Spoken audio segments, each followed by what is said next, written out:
자, 이번 시간은 건축 허가의 거부, 그리고 건축 허가 취소, 그리고 건축 허가 제한을 학습할 수 있도록 합니다. 자, 건축 허가. 우리 건축법상 건축 허가 신청에 대해서 그 허가를 거부할 수 있는 대상이 두 가지가 있습니다. 자료 같이 볼까요? 자, 다음 중 한 개에 해당하는 경우에는 건축법, 이법이나 다른 법률에도 불구하고 건축위원회의 심의 미칠 것 있죠. 건축위원회의 심의를 거쳐서 건축 허가를 안할 수 있다. 그래서 건축 허가 거부는 건축위원회의 심의를 거쳐서 이제 허가가 거부될 수 있는데 1번에 같이 봅니다. 자, 위락시설, 숙박시설 미칠 거예요. 위락시설과 숙박시설을 미칠 것이고 손대죠. 자, 위락시설과 숙박시설에 해당하는 건축물의 건축을 허가할 때 해당 대지에 건축하는 건축물의 용도, 규모, 형태가 미칠 것이죠. 주거환경과 교육환경 등 주변 환경에 부적합하다고 인정되는 경우가 허가를 거부할 수 있는 사유가 돼요. 위락시설과 숙박시설의 경우 주변 환경과 교육환경에 주거환경과 교육환경에 적합하다고 인정될 경우에는 건축위원회의 심의를 거쳐서 건축허가가 거부될 수 있습니다. 여러분 이거 입법이 이루어지는 과정을 제가 알고 있거든요. 여러분 그 일산 신도시 있죠. 일산 신도시. 여러분 신도시는 도시계획이 정말 잘 돼 있잖아요. 성남, 분당도 그렇고 그죠? 그래서 도시계획이 잘 돼 있기 때문에 여기는 교육단지, 여기는 주거, 여기는 이제 상업, 여기는 이제 주거단지 그렇게 돼 있다고요. 주거단지 이렇게 도시계획이 돼 있다고 가정을 합시다. 그러면은 제 일산 신도시는 전부 아파트 위주의 신도시였잖아요, 그죠? 그래서 수많은 시대의 아파트 단지가 이렇게 이제 주거지역에 조성이 돼 있죠. 그리고 여기는 이제 상업지이기 때문에 상업지역은 상업지역은 상가나 업무용도 그리고 일학시설 등등 유흥가가 다 밀집하게 되잖아요. 그리고 이제 여기는 교육시설이죠. 학교 단지, 교육단지예요. 초, 중, 고 등이 이제 여기에 배치가 됐겠죠. 근데 그럼 여기는 교육환경 보호가 필요한 지역, 여기는 주거환경 보호가 필요하잖아. 근데 그 일산 신도시 상업지역을 분양했는데 이게 공교롭게도 건축 허가가 전부 숙박시설 위주로 건축이 허가된 거예요. 그리고 이게 그 소위 말하는 러브호텔 기능을 하게 됐죠. 그래서 이게 우리나라 러브호텔이 집단적으로 생기게 된 계기가 여기서 시작됐대요. 그래가지고 이게 이제 로봇들이 들어오니까 주변의 교육 환경과 주거 환경, 그러면 여기 아파트 단지 아이들은 매일같이 이렇게 그 상업의 위락시설, 숙박시설 앞을 지나서 학교를 오가게 되잖아요. 그래서 이제 주거 환경과 교육 환경에 심각한 문제가 있으니까 이제 주민들이 불나게 된 거죠. 이렇게 해서 건축허가 상업적인 숙박시설 허가를 한 그 경기도 고양시장을 대상으로 이제 집단행동 시위도 하고 했었어요. 근데 그 허가권을 가진 그 경기도 고양시장은 상업적은 그 중심 상업적, 일반 상업적, 유통 상업적, 근린 상업적 4개 모두 숙박시설 건축 허가가 가능한 지역이에요. 그래서 법상 요건을 갖춰서 허가 신청에 허가를 거부를 못하는 거예요. 그래서 경기도 고양시장이 잘못이 아니잖아요. 허가 거부하는 규정이 없으니까. 그래서 이제 국회에서 입법을 하게 된 거죠. 앞으로 상업 쪽에서는 당연히 그 숙박시설 건축 허가 건축법상 가능하지만 주변의 교육 환경이나 주거 환경에 심각한 문제가 유발되고 부적합한 경우에는 건축위원회의 심의를 거쳐서 건축 허가 거부가 가능할 수 있도록 입법이 이루어지게 된 거예요. 이게 계기라고 해서 앞으로 주거 환경과 교육 환경에 적합하지 않은 부적합한 위락시설과 숙박시설은 건축 허가가 거부될 수 있다. 기억하시면 되죠. 네. 그리고 이제 최근에 근래에 신설된 게 있습니다. 방제지구죠. 방제지구 미칠 거예요. 그리고 자연재해 위험 개선지구 미칠 것이고. 자, 방제지구나 자연재해 위험 개선지구 등으로서 자, 상습적으로 침수되거나 침수 우려가 있는 지역에 건축을 할 때는 그 건축물에 대해서 지하층 등 일부 공간을 주거용으로 사용하거나 또 거실로 설치한 것이 부적합하다고 인정되면 건축허가 거부가 가능하죠. 그래서 자, 건축허가 거부는 두 가지입니다.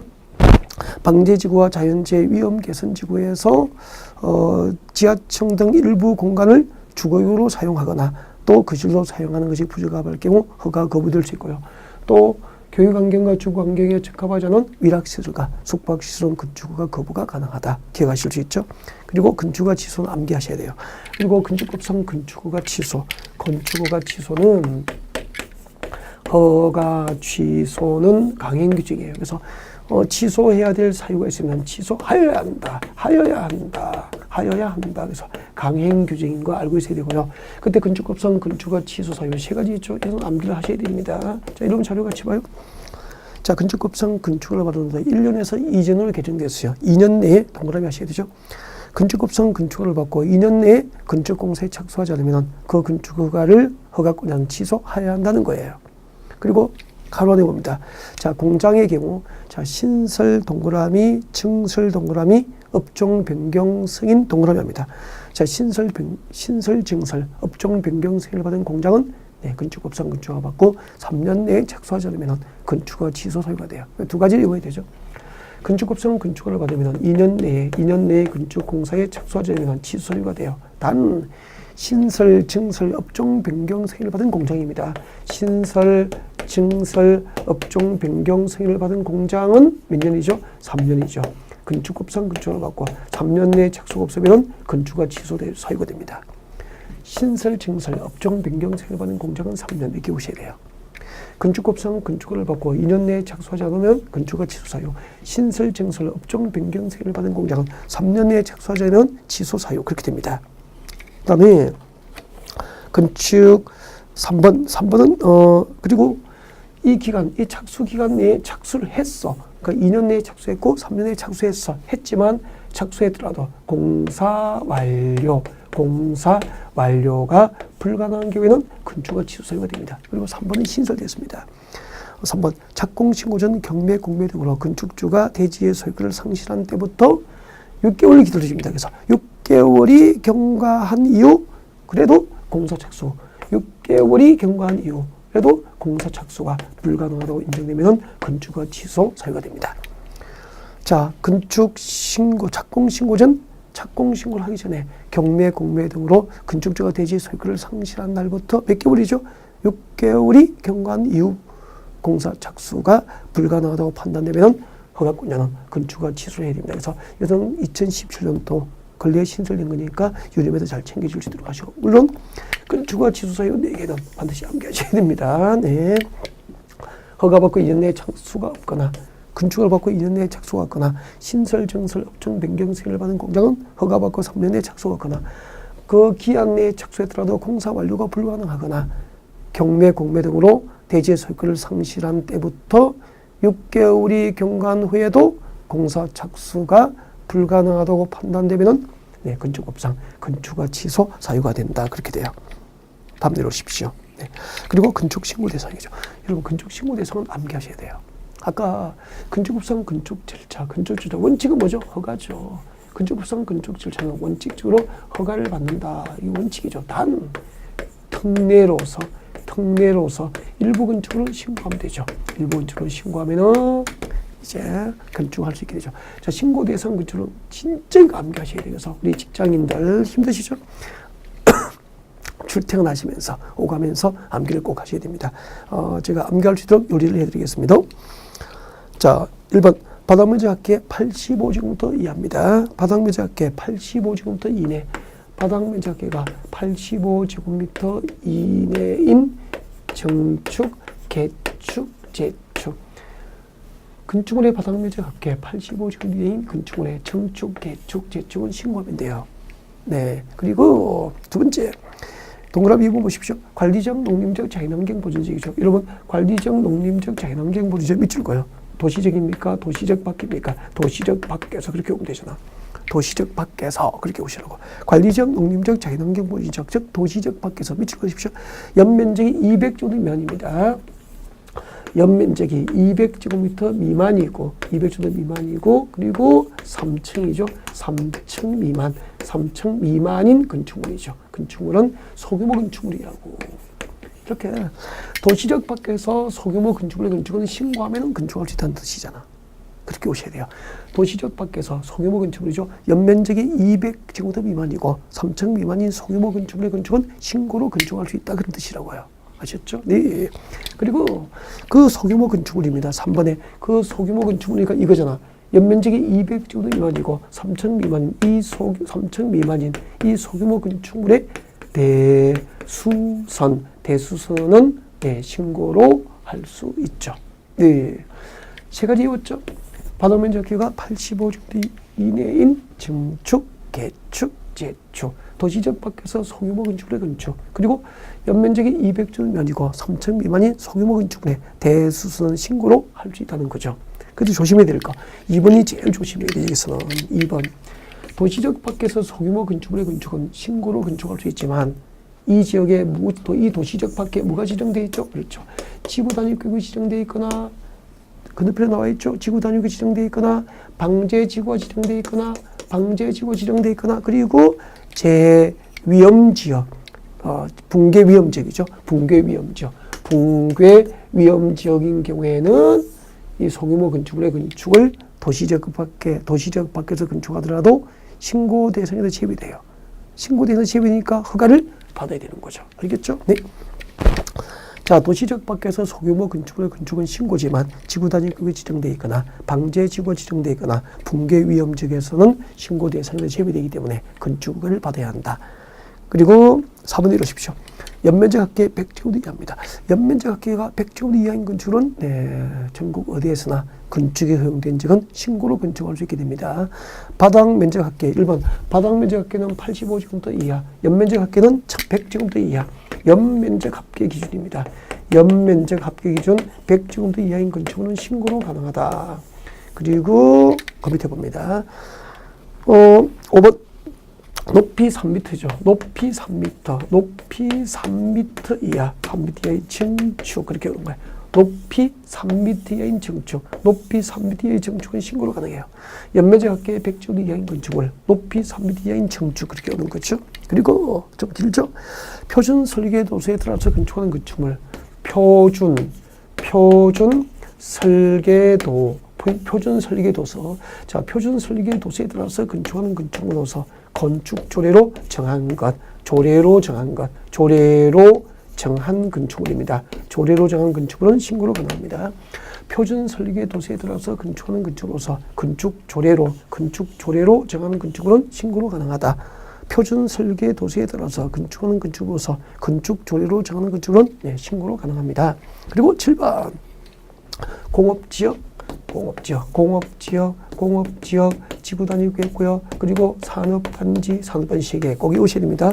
공업지역, 지구 단위 구역고요. 산업단지에서 공업지역과 지구 단위 구역과 산업단지 몇 층? 2층 이하. 2층 이하로서 자, 연면적이 500제곱미터 이하, 500제곱미터 이하인 창고죠. 연면적 500제곱미터 이하인 공장은 신고로 건축할 수 있습니다.